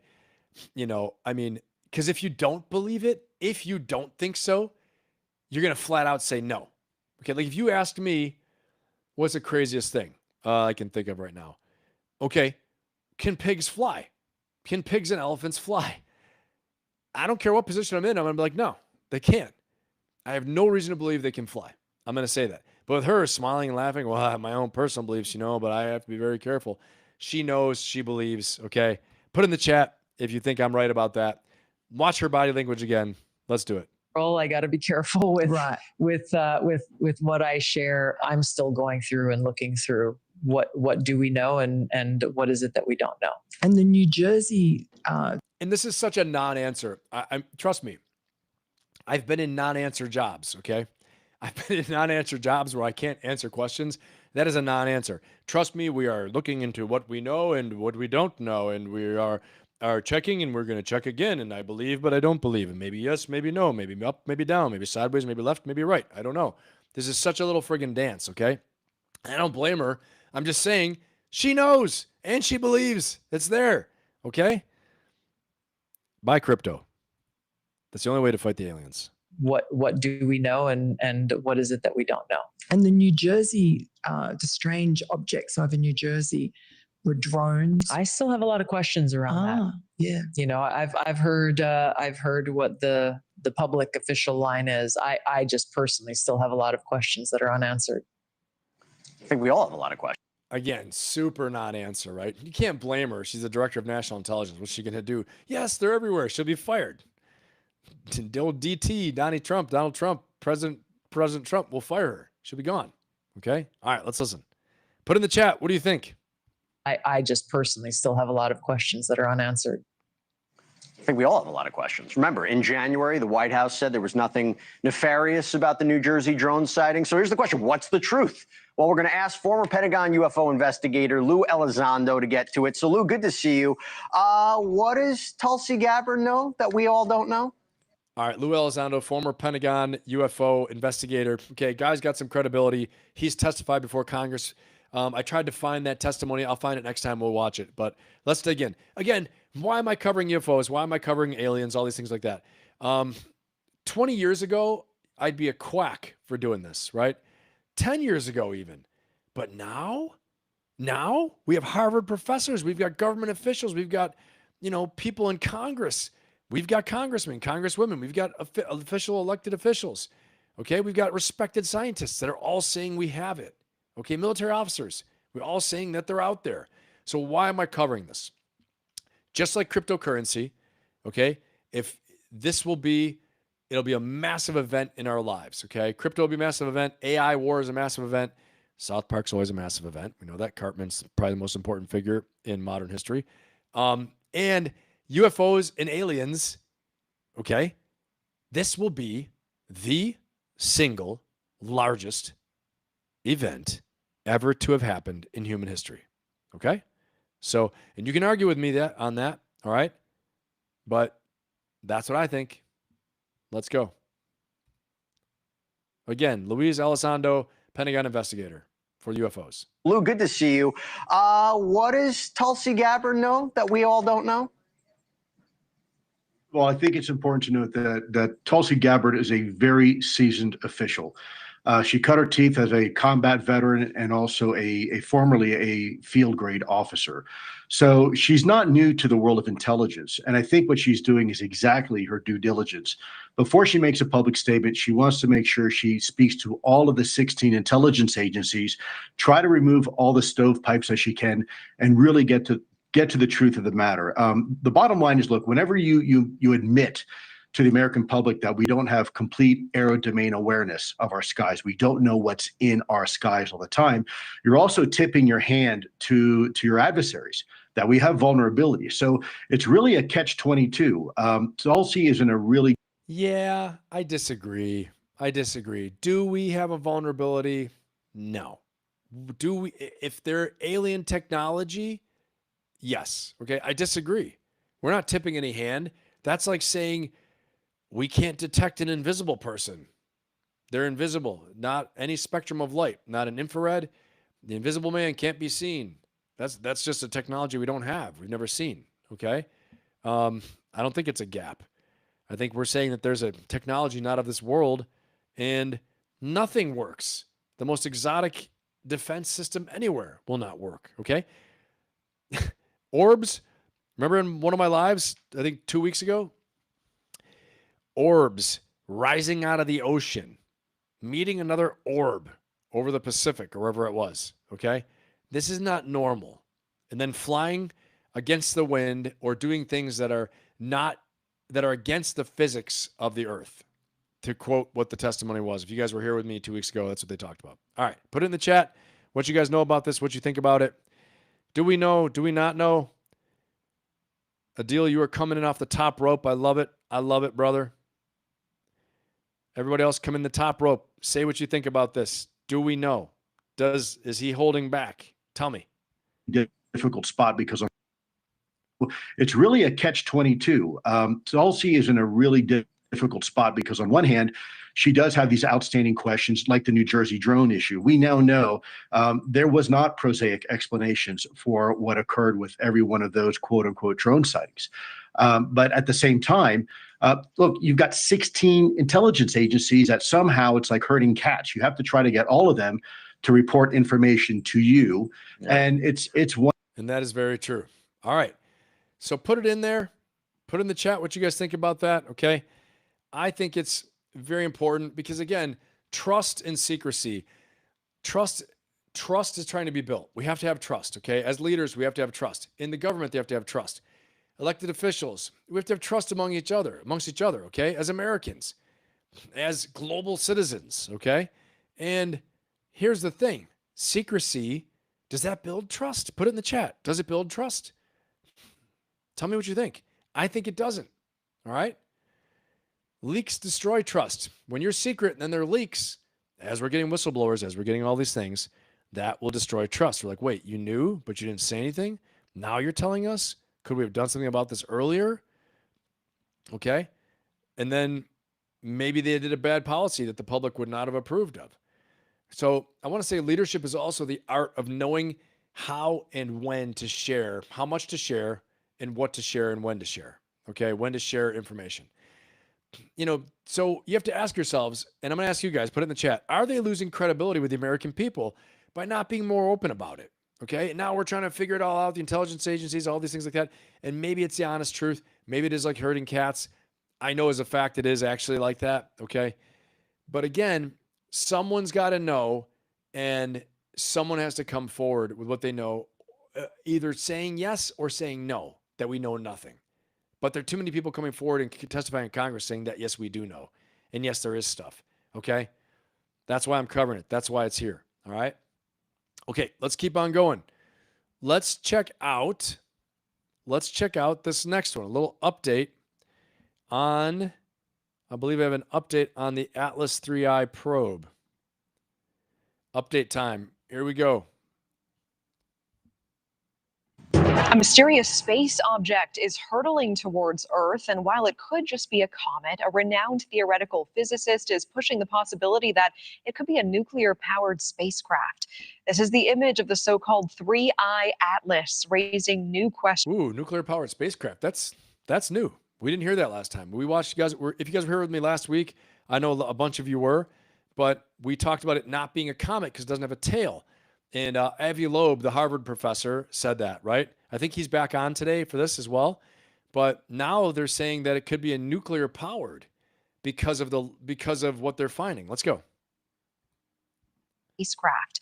This is the image of the so-called 3I Atlas, raising new questions, with Harvard professor Avi Loeb theorizing this Manhattan-sized space object could be emitting its own light. And if that's the case, it could indeed be alien technology. Adding to the mystery, 3I Atlas also appearing to lack something all comets have in common, a tail. So what exactly could this be, and are we ready for it? Professor Avi Loeb is joining us live, head of the Galileo Project, best-selling author. Now, just so you guys know, this is an updated clip.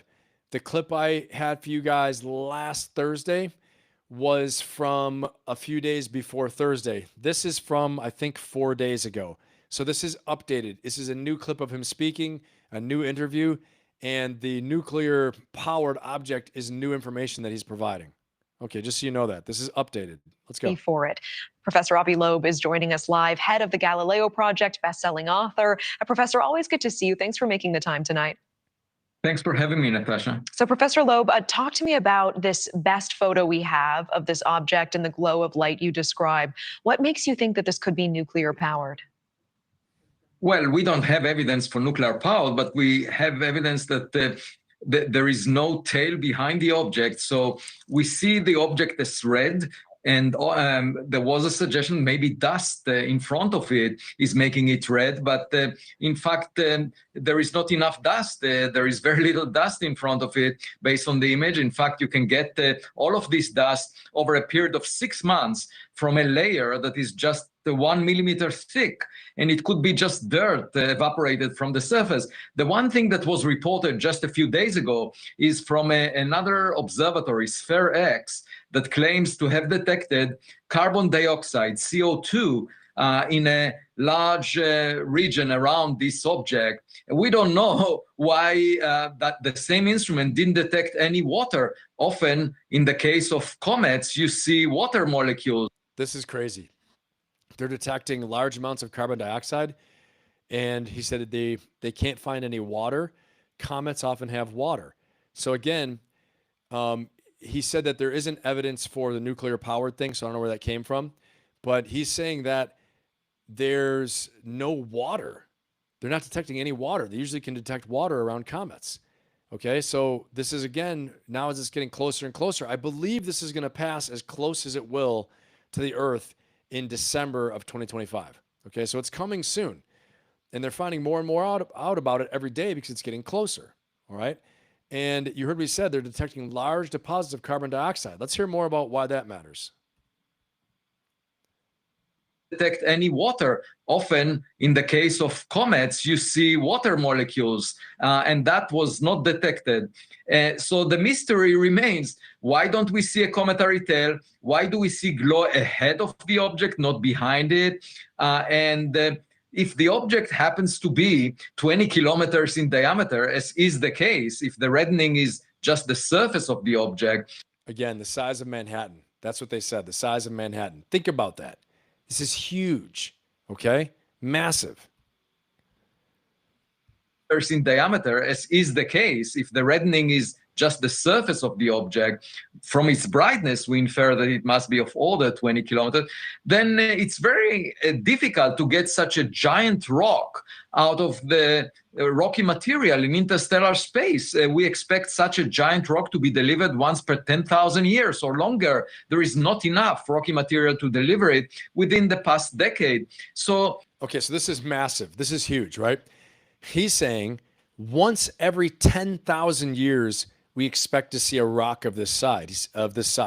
He said there's not enough rocky material out in space, out in, I think probably in our galaxy or wherever the hell this thing's coming from, okay, to get that big. 20 kilometers, the size of Manhattan Island, flying towards us. Another reason why, again, evidence does not equal proof. It has to be proven. Evidence, though, leads towards you being able to prove a theory, right? Prove something. So his evidence that there's the carbon dioxide, there's no water, it doesn't have a tail, it has this weird light to it, and also the size of it is just ridiculous, he's saying. For it to be once every 10,000 years is a possibility of a rock of this size. All right, let's go. There is not enough rocky material to deliver it within the past decade. So the question remains, what is this object? Is it a very rare rock that is not really a typical comet that we're used to? Or maybe it was targeting the inner solar system because of some technological design. And the trajectory of this object is aligned with the planets around the sun. And that leads me to suggest that we must monitor it. I currently give it a 4, between 0 for a natural object and a 10 for a definitely technological object. And I hope that the data from the Webb telescope that should have been collected already, but not. Okay. So here's a quick recap, right? Let's go ahead and unshare this so you guys can see me in all my glory right here, okay? Here's the thing. He said he gives this out of a scale of 10, 0 to 10, 0 being a fully natural object, 10 being alien probe, alien material. He gives it a 4, okay? And he's saying that the information collected by the Webb telescope should lead us to get more confirmation of it either being, you know, alien made or natural. Now, a scoop for you guys that I got today that I did not put into my lineup here, but is that the Webb telescope from NASA confirmed that this is not a comet. Okay, it didn't confirm it's an alien probe. It didn't say, but it said it's not a comet. Okay, they confirmed that today. Look it up on YouTube. You'll see it for yourselves. It's there. Okay, this is not a comet. All right, and so they confirmed that. And so what I want to say is that, you know, this is a pretty important stuff. The next thing he talked about too, that leads you to believe that it's possibly some type of alien technology manufacturing. It could be a specially made rock-like thing as camouflage, right? As a military person, okay, as a, you know, career Marine, combat veteran, all right, and strategist, operational planner, all those things, camouflage and deception is crucial. Who's to say this isn't some alien probe? And you guys are going to tell me, Ben, you're right in December. If all of a sudden they land that damn thing on the moon, you're going to say, Ben, you're right. And then I want everybody to go and try and get me 200 Bitcoin. But check it out. So this thing, let's say it's a camouflaged alien craft, camouflaged as an asteroid, camouflaged as a rock, okay? Here's the thing. The flight profile of this, he said, is going close to the planets. Again, trying to use the gravity of the planets in the slingshot effect, that the gravity pulls it close to the planet and then it slingshots it around to the other side, okay? This is used by our satellites out in space to let them slingshot out deeper into space because that is the propulsion system. So this preserves power in a propulsion system for this alien craft, if it's an alien craft. He's saying it's not normal that the flight profile, the trajectory of it, is going so close to the planets like that. Why? It's taking advantage of the gravitational pull to accelerate it close to the planets, and then it does a little bit of steering, and it uses that to slingshot off onto its flight path. Okay, you can look that up. Okay, so that is so important to know. Put this in the chat, guys. Again, what do we know? What don't we know? And why does it matter? And also, guys, put your questions in the chat. Any questions you have in the chat, I'll get to those right now. And if you have any questions on the aliens and all that stuff, put it in there. Let's see. Yeah, Mark, that would be a huge freaking starship. You're right. There you go. Yeah, Jasmine, if there's a carbon footprint, then it was near oxygen or water at some point. That's a great point. I didn't even think about that. Any of my like, homemade scientists out there, hydrogen gas burns pale blue. Just saying. That's a good point, Jasmine. Nice. Let's see here. Yeah, I mean, you're right. You're right. Intelligently controlled. Adil, I think you're right about that. I do. I think you have it. You're hitting it on the head. Yeah, I'm with you, the Diamond Dog. They should declassify everything with JFK and Epstein. I'm with you. I really thought Trump was going to do that, and he talked about the JFK stuff. I will say this, that I know people personally that have been very in the know on things, okay, at an extraordinary level. And when I say at the highest level, I mean at the highest level, okay, have had access to all these things and did a lot of eyebrow raising, saying, like, you won't believe what we know because they can't talk about it. And once you're in the know on these things, you can never bring it up or talk about it, okay? But the only thing I've heard is that kind of like it's unbelievable and you won't believe it. But leading me to think that the things we think is out there are out there. The stuff we thought happened, maybe in JFK, happened. Epstein, who knows? All I know is that friend of his, that scumbag, dirtbag friend of his, Epstein's friend, said he never would have killed himself. Okay, so all that stuff's out there. I'm looking for questions right now. If you guys have any questions, throw them in the chat.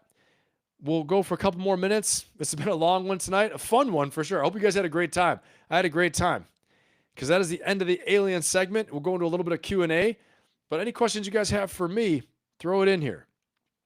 And I want to say, I'm really grateful to all of you guys for being here and for watching and for commenting, supporting me. Please like it if you haven't liked it yet. Please, if you're not subscribed, please subscribe. Share this with your friends. If you think it's something they would get into or they would like, share it with them and let them know. All right. I'm really trying to grow this channel and trying to be able to spread out my work and do as much good as I can for as many people as possible. And so, let's help grow this channel for me. Help me grow the channel, guys.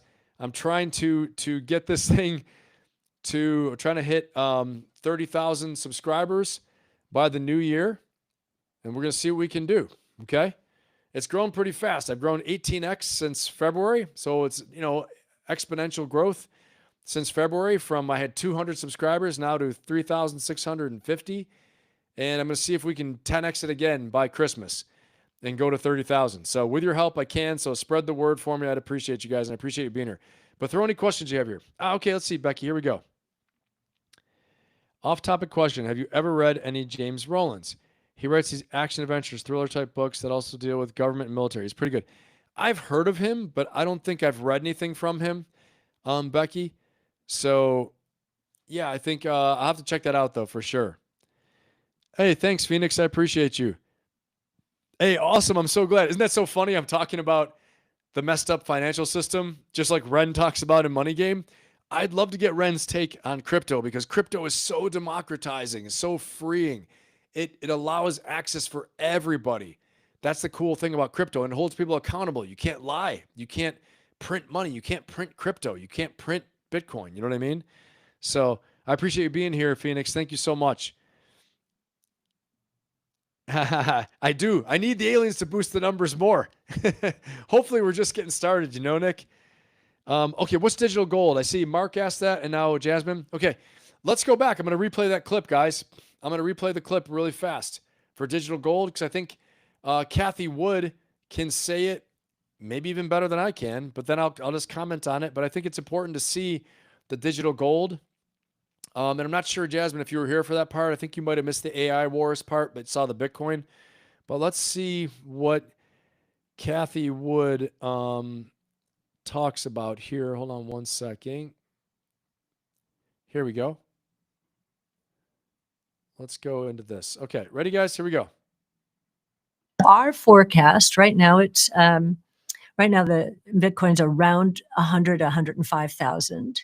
Our forecast for 2030 is $1.5 million.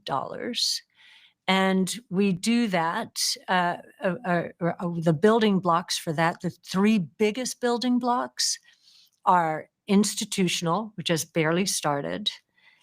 And remember, guys, institutional means like the big institutions. The U.S. government's one, right? But BlackRock, J.P. Morgan, MicroStrategy, who's right across the street from me here, okay, where I live. They own the most Bitcoin, I think, out of anybody in the world. Okay, let's keep going. Store of value or digital gold. Okay, so store of value, meaning there's real confidence amongst, let's say, the younger population, okay? Gen Z is one, right? But I mean, younger investors, I mean, I don't know. I think not just younger investors, I think lots of investors. I think the people I'm talking about that have the biggest asset class in this are in their 60s, some in their 70s, okay, that are stockpiling digital assets like digital gold. And here she's saying young people, okay, a lot of young people can't afford that much, but what they're doing is, because it's democratized, because you can go on Coinbase and you can buy 0.02 of Bitcoin, 0.1, 0.5 of Ethereum, you don't need to buy one Bitcoin like a stock, right? Even now, ETFs, things like that, you're buying small securitized fractional stocks, fractionalizing stocks. You can own a tenth of a stock. You don't need to own the whole thing, okay? They do that too with the ETFs, but they're doing the Bitcoin and ETFs where they're making the institutional choices for you so you can own the assets. Now, if you go to Coinbase, digital gold means that it's a stored value, meaning that they firmly have confidence, more confidence. Hear me out now, Jasmine, Mark, everybody asks this question, okay? They have more confidence in Bitcoin, Ethereum, Solana, XRP, okay, to name the big four. I don't want to talk about all the junk coins, okay? I know people have confidence in those too, but that's not right. It's not smart. Not smart. Right now, it's not smart, okay? But they have more confidence in Bitcoin than they do in the US dollar, okay? Or in the stock market, okay? This is what she's talking about. They believe over time it'll be the best place to have your money, like gold used to be. Gold used to be the best place to have your money, okay? Now there's a rising belief. It hasn't overcome to be the majority yet, but there's a rising belief in what she's saying, that digital gold, okay? The biggest building blocks are institutional, which has barely started, store of value or digital gold. Young people are much more comfortable with digital gold than gold. Cathie Wood. Okay, hopefully that answers the question. And Mark, Jasmine, let me know in the chat. Does that answer your question? Let me know if that answers your question, guys, so I make sure. Any other questions? Throw them in the chat. And okay, here, Adil, sir, my question is, how hard is it to hit a moving target as small as a human head with little training using a simple rifle? Very hard. Depends on the distance, right? I mean, are we talking a foot away, or how far? Adil, how far? Let's say I'll just do it for you. Point blank range, hard. If they're moving, depends how fast they're moving. If someone's jogging at a steady pace, and they're, let's say, 50 yards away, it will be kind of hard, okay? Because you don't know how to operate the weapon system. For me, not hard. 100 meters, for me, not hard. For someone else who's not trained, hard, okay? The further the distance, with a simple rifle without optics, it gets harder, okay? It's hard. So, yeah, it's not easy. Human heads move all the time. Yes. I think even this much moving, like let's say the assassination attempt, President Trump moving, gesturing, doing little things like this, okay? It gets harder. It gets harder, okay? Depending on what the experience is of the shooter. And there's something called a BZO. BZO means battle site zero. I don't know if that would-be assassin had battle site zeroed his weapon, okay, which would make the shot much more reliable. But if you haven't BZO'd your weapon to know that the weapon points true, meaning I've had the weapon in my shoulder, I've practiced with it countless times, and I know that when I line up my sights the right way, the bullet goes where I want it to. That's what a BZO is, okay? If you don't know how to BZO your weapon and you didn't do it, you might line the sights up and think you're going to shoot perfectly, and the round could go high into the left, high into the right, okay? And the same thing with optics. If you have an EOTech optic and aim point, and you haven't BZO'd the EOTech or the optic, then you're going to miss. Same thing with a pistol. Some pistols you can adjust the sights and tap them.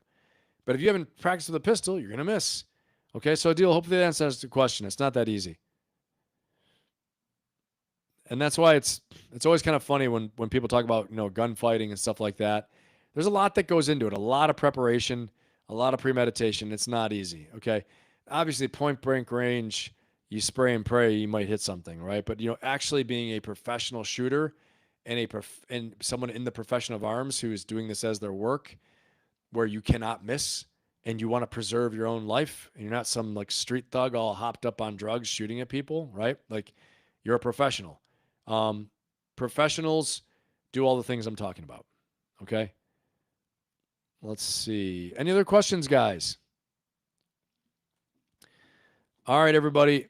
If no other questions, let me see. Mark, somewhat. Okay. Cryptocurrency, anything is foreign to me as an old guy. Okay. But Mark, did that help though? Did that help to explain what digital gold is? Digital gold is Bitcoin. It is Ethereum. Okay. And hopefully this episode helped. Yeah, that's right, Nick. My very extensive paintball experience in middle school tells me that runners can be a tough hit. You're 100% right, dude. And those paintball rounds, they fly like Civil War rounds, right? They kind of move, but when you get smacked by one of those puppies, or you shoot somebody with it, it's kind of fun. All right, well, hopefully you guys had a fun time tonight. I had a great time, so much fun. I can't wait for the next one. Again, my next live will be Sunday. Sunday at 4 p.m. will be the next live. I can't wait for it. We're going to have a great time. And I look forward to seeing everybody there. Again, guys, hit the like button. Hit subscribe if you haven't subscribed yet. Please share it. Share this. Even it's uploading right now. Just share it with a friend you know that might get something out of this. They want to learn about cryptocurrency. They want to learn about AI. They want to get a laugh out of South Park. You want to share some of the UFO stuff, or you just want them to jump in our little community here and jump in the live so you can, chat and have fun during it. Please share it. And I will be in the War Room tomorrow night. I'll see you guys in the War Room at 6 p.m. I don't know who else is going to be there yet, but I think I'm going to be there. I think Jake will be there, and we will see. All right. Signing off. I had a great time. As I always say to everybody, make yourselves better, make the world better. Have an amazing, amazing Friday tomorrow. And as always, go get yours. Let's go. I'll see you all next time. Thank you so much for being here. I had a great time.